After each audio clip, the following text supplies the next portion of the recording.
आज मैं आपको कुछ बताऊंगा, कुछ ऐसा जो आप सुनना नहीं चाहते, कुछ ऐसा जो पॉलिटिशियंस आपको नहीं बताते और कुछ ऐसा जो आपने बुक्स में तो पढ़ा है लेकिन आप भूल चुके हो। ये है अप्रैल 2026 और पिछले 11 साल दुनिया के सबसे गर्म सालों में रहे हैं। 2024 ह्यूमिडिटी के रिकॉर्डेड सालों में से सबसे गर्म साल। प्री इंडस्ट्रियल टेम्परेचर से 1.6 डिग्री ज़्यादा था तापमान। 2026 यूके मेट ऑफिस के मुताबिक 2026 भी टॉप 4 वार्मेस्ट ईयर में से एक होगा। एटमॉस्फेयर में CO2 480 ppm के पार पहुंच चुका है, जो कि 2 मिलियन सालों में पहली बार हो रहा है। इंडिया में 2025 में एक पूरे साल में 331 दिन एक्सट्रीम वेदर इवेंट्स थे। कहीं फ्लड, कहीं हीट वेव, कहीं स्टॉर्म्स। 4,400 लोगों की मौत हुई, वहीं पर 17.4 मिलियन हेक्टेयर की क्रॉप्स बर्बाद हुई। तो सवाल ये है कि ये क्या हो रहा है और क्या हम इसे रोक सकते हैं। तो आज की इस वीडियो में मैं क्लाइमेट चेंज की पूरी स्टोरी सुनाऊंगा, स्टार्टिंग से एंड तक, साइंस से इंडिया की ग्राउंड रियलिटी तक। सो आगे बढ़ने से पहले इस वीडियो को लाइक करो एंड ऐसी इंपॉर्टेंट वीडियोस के लिए आप हमारे चैनल को सब्सक्राइब कर सकते हो। जब भी क्लाइमेट चेंज की बात आती है तो कोई ना कोई कह देता है कि आज बहुत ठंड है, कहाँ गया ग्लोबल वार्मिंग।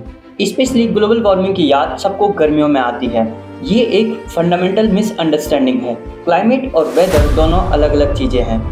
वेदर आज का हाल, कल का हाल या फिर इस वीक में क्या होगा, ये वेदर है। लेकिन बात करें क्लाइमेट की तो लास्ट 30 सालों में किसी स्पेशल जगह का जो क्लाइमेट पैटर्न है उसे कहते हैं क्लाइमेट। ये एक दिन में नहीं बदलता, एक हफ्ते में नहीं बदलता, एक महीने में नहीं बदलता, बल्कि क्लाइमेट को शिफ्ट होने के लिए दशकों लग जाते हैं। बिल्कुल इसी तरह एक ठंड का दिन क्लाइमेट चेंज को डिसअप्रूव नहीं करता, लेकिन लगातार 11 सालों तक टेम्परेचर का बढ़ना, वार्मिंग ट्रेंड का आना एक क्लाइमेट शिफ्ट है। क्लाइमेट चेंज का मतलब है पृथ्वी के लॉन्ग टर्म क्लाइमेट पैटर्न्स में बदलाव होना। पृथ्वी का क्लाइमेट पहले भी बदला है। आइस एजेस आए, वॉल्केनिक इरप्शंस हुए, लेकिन ये एक नेचुरल प्रोसेस थी। मिलियन ऑफ साल लगे इसको कंप्लीट होने में। लेकिन जो आज हो रहा है वो बिल्कुल अलग है। NOAA national oceanic and atmospheric administration के मुताबिक आज एटमॉस्फेयर में CO2 के बढ़ने की मात्रा 100 से 200 गुना ज़्यादा है उस नेचुरल एज से जो शायद आइस एजेस में थी या फिर वॉल्केनिक इरप्शन के टाइम पर थी। वो हजारों सालों में हुआ, लेकिन जो आज हो रहा है वो क्लाइमेट चेंज सिर्फ 170 सालों में हो गया। मार्च 2026 में नेचर जर्नल में एक रिपोर्ट पब्लिश होती है जिसमें कहा गया कि ग्लोबल वार्मिंग की जो रेट है वो 1970 के मुताबिक डबल हो चुकी है। मीन्स हर 10 साल में पृथ्वी का टेम्परेचर 0.35 डिग्री सेल्सियस बढ़ रहा है। प्री इंडस्ट्रियल एरा मीन्स 1900 के दशक में CO2 की मात्रा 280 ppm पर थी, लेकिन आज 2026 आते आते ये CO2 की मात्रा लगभग 480 ppm को क्रॉस कर चुकी है। WMO वर्ल्ड मेट्रोलॉजिकल ऑर्गेनाइजेशन ने ये कंफर्म किया कि जो लास्ट 3 साल थे, मीन्स 2022 से लेकर के 2025 तक, इसमें एवरेज टेम्परेचर 1.5 डिग्री सेल्सियस था पिछले कुछ सालों से। ये रिकॉर्डेड हिस्ट्री में पहली बार हुआ। मीन्स आने वाले हर दशक पिछले दशकों से ज़्यादा गर्म होंगे और पृथ्वी का तापमान इस तरीके से बढ़ता रहेगा।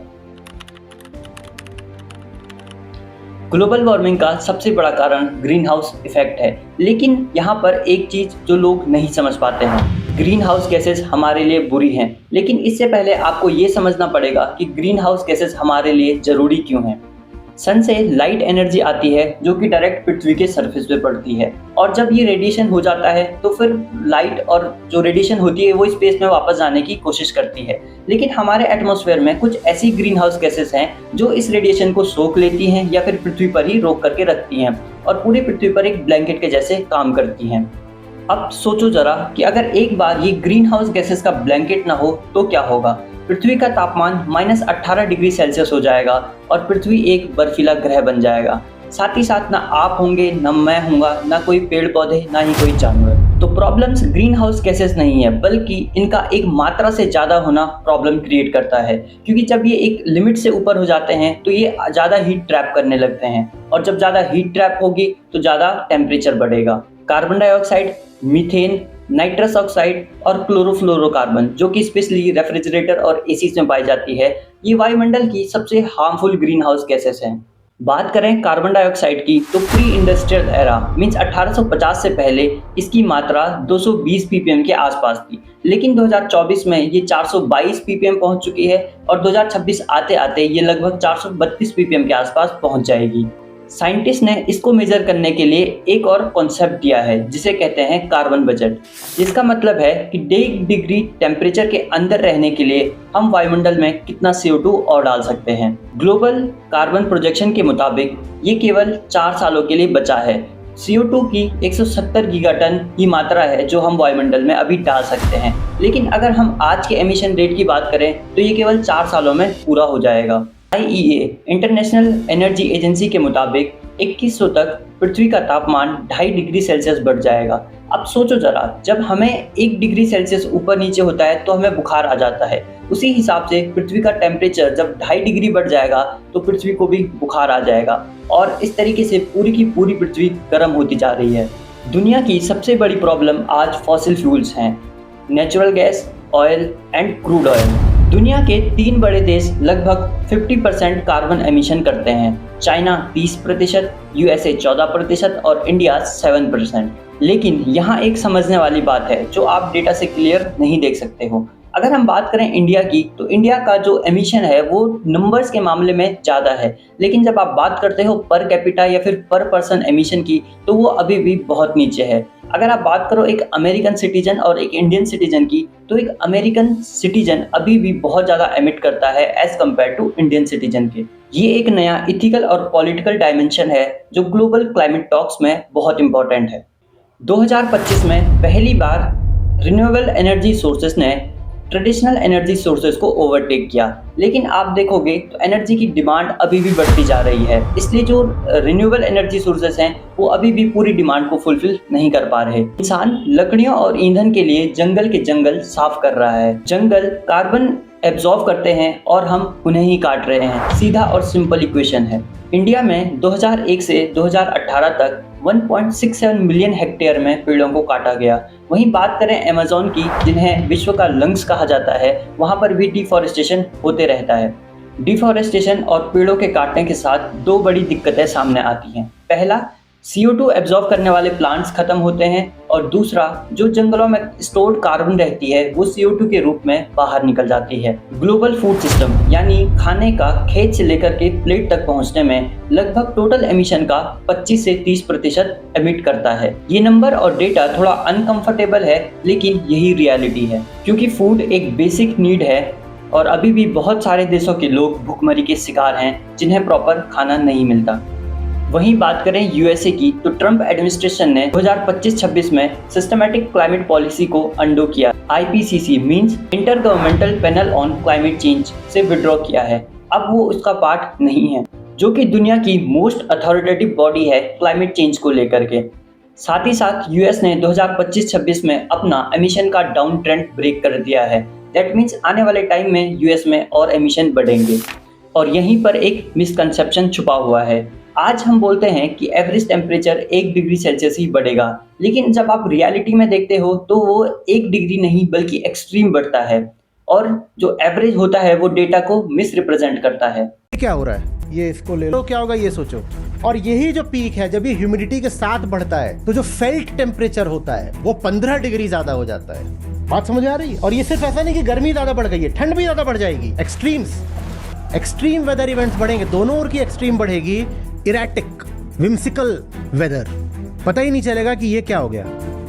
कोपरनिकस 2025 के डेटा के अनुसार ग्लोबल लैंड एरिया के 50% एरिया ने स्ट्रॉन्ग हीट वेव एक्सपीरियंस की है। मतलब दुनिया की आधी जमीन हिस्टोरिक रिकॉर्ड से ज़्यादा डेंजरसली गर्म हो रही है। साथ ही साथ एक्सट्रीम वेदर इवेंट्स भी बढ़ते जा रहे हैं। ब्राज़ील के रियो शहर में हैवी रेनफॉल की वजह से 500,000 लोगों को डिस्प्लेस किया गया। कॉन्गो बेसिन में भीषण बाढ़ के कारण 3.5 लाख लोग वहां से भी डिस्प्लेस किए गए और वेनेजुला का आखिरी ग्लेशियर वो भी खत्म हो चुका है। मतलब पूरा का पूरा हाइड्रोलॉजिकल सिस्टम डिसरप्ट हो चुका है। कहीं पर भयंकर सूखा तो कहीं पर भयंकर बाढ़, एक ही समय पर एक ही टाइम पर। 2023 में 124 मिलियन लोगों ने वर्ल्ड वाइड सूखे और बाढ़ की वजह से फूड इनसिक्योरिटी का सामना किया एंड UN की प्रोजेक्शन के मुताबिक 2050 तक ये 5 बिलियन से ज़्यादा लोग पानी के लिए तरसेंगे और पीने का पानी नहीं मिलेगा। दुनिया में एक और साइलेंट ग्रोइंग क्राइसिस है climate refugees. World bank projection के हिसाब से 2050 तक 216 मिलियन लोग अपने जगह छोड़ने को मजबूर हो जाएंगे और ये होता हुआ भी दिख रहा है। 2024 में 5.4 मिलियन लोगों ने माइग्रेट कर दिया अपने पुराने स्थान से because of extreme weather events, बाढ़ और सूखे की वजह से। कहीं बाढ़ आई और कहीं सूखा पड़ गया। जब लोग ज़मीन छोड़ देते हैं तो रिसोर्सेज पर प्रेशर आता है और फिर कॉन्फ्लिक्ट्स बढ़ने लगते हैं। क्लाइमेट चेंज अब सिर्फ एक इन्वायरमेंटल इशू नहीं बन गया है, बल्कि ये हमारे अस्तित्व पर एक क्वेश्चन मार्क खड़ा करता है। IPCC के मुताबिक 1 डिग्री सेल्सियस तापमान बढ़ने पर 4% स्पीसीज समाप्त हो जाएंगी। अगर यही टेम्परेचर 2 डिग्री सेल्सियस बढ़ता है तो विश्व की 18% स्पीसीज समाप्त हो जाएंगी। अब बात करते हैं इंडिया की ग्राउंड रियलिटी की। इंडिया में 2025 में 99% दिनों में कहीं ना कहीं एक्सट्रीम वेदर इवेंट्स हो रहे थे। 331 दिन कहीं बाढ़, कहीं सूखा, कुछ ना कुछ एक्सट्रीम चल रहा था। 4,400 लोगों की डेथ हुई, 17.4 मिलियन हेक्टेयर्स की क्रॉप बर्बाद हुई और 1 लाख से ज़्यादा घर तबाह हुए। और ये फिगर्स एस्टिमेटेड हैं, एग्जैक्ट फिगर इससे कहीं गुना ज़्यादा होंगे। IMD इंडियन मेट्रोलॉजिकल डिपार्टमेंट ने ये कंफर्म किया कि फरवरी 2025 में देश के बहुत सारे एरिया में एक्सट्रीम हीट वेव चल रही थी। लेकिन अगर वहीं हम बात करें 2026 मार्च में, तो हिमालय के कुछ रीजन्स में बर्फबारी हुई। ये कोई कोइंसिडेंस नहीं, ये सिर्फ एक क्लाइमेट इवेंट्स हैं। इंडिया की 70% रेनफॉल मानसून पर डिपेंड करती है। Agriculture, drinking water, underground water सब मानसून पर डिपेंड करता है। 2025 में 108% मानसून था और ये ज़्यादा बारिश एक अलार्म है हम सब के लिए कि क्लाइमेट चेंज बढ़ता जा रहा है। 2025 में नॉर्थ वेस्ट इंडिया में एक्सट्रीम वेदर इवेंट्स थे। 127% मानसून था। भीषण बाढ़ आई अगस्त और सितंबर में। पंजाब में 1988 के बाद वर्स्ट फ्लड का एक्सपीरियंस किया 2025 में। हिमाचल प्रदेश में 122 दिनों में से 98 दिन एक्सट्रीम बारिश हुई और बाढ़ जैसी सिचुएशन क्रिएट हो गई। लेकिन यहाँ पर आपको एक पैराडॉक्स समझना जरूरी है। ज़्यादा बारिश मतलब बाढ़, फसल खराब और लैंडस्लाइड। वहीं पर अगर कम बारिश हो तो पानी की कमी और सूखा। दोनों ही क्लाइमेट चेंज के सिम्टम्स हैं। वो किसान जो सेंचुरीज से क्लाइमेट पैटर्न को समझते थे, वो जनरेशन नॉलेज अब प्रैक्टिकली यूज़ की नहीं रही।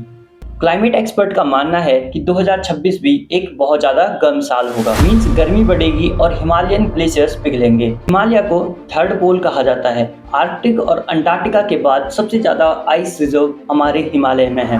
हिमालय ग्लेशियर्स गंगा, ब्रह्मपुत्र, यमुना और सिंधु जैसी नदियों को पानी देते हैं और 50 करोड़ से ज़्यादा लोग इन नदियों पर आश्रित हैं पीने के पानी के लिए। ये ग्लेशियर्स 10 से 15 मीटर प्रति वर्ष पीछे हट रहे हैं और इसके 2 प्रभाव पड़ेंगे, एक शॉर्ट टर्म और एक लॉन्ग टर्म।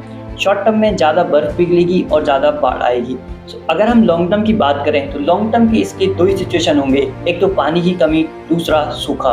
ये कोई आइसोलेटेड सिचुएशंस नहीं है, बल्कि ये एक ट्रेंड के सिम्टम्स हैं जो कि क्लाइमेट चेंज को रिप्रेजेंट करता है।